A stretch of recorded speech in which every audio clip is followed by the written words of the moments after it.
Papá, cuéntame otra vez ese cuento tan bonito de gendarmes y fascistas y estudiantes con flequillo y dulce grilla urbana en pantalones de campana y canciones de los Rolling y niñas en minifalda.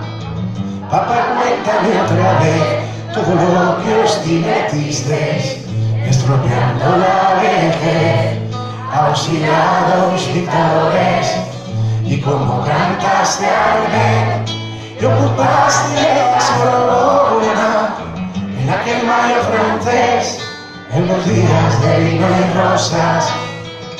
Papá, cuéntame otra vez esa historia tan bonita de aquel guerrillero loco que mataron en Bolivia.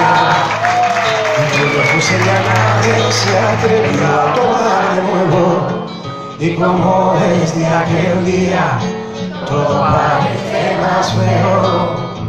Papá, cuéntame otra vez que tras tanta barricada y tras tanto puño en algo y tanta sangre derramada, al final de la partida no pudisteis hacer nada, y bajo los adoquines no había arena de playa.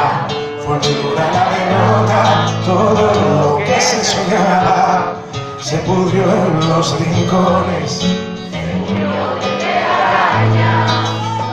y llena de cantantes, ya no hay grupos, ya no hay varias, pero tiene que llover, aún sigue sucia la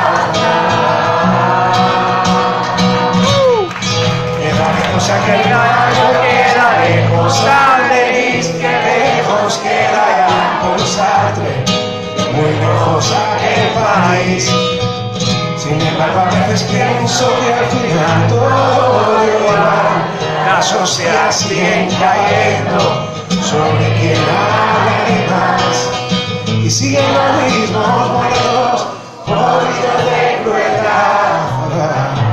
Mueren en Bosnia los que morían en Vietnam, mueren en Bosnia los que morían en Vietnam, mueren en Siria todos los que morían en Vietnam.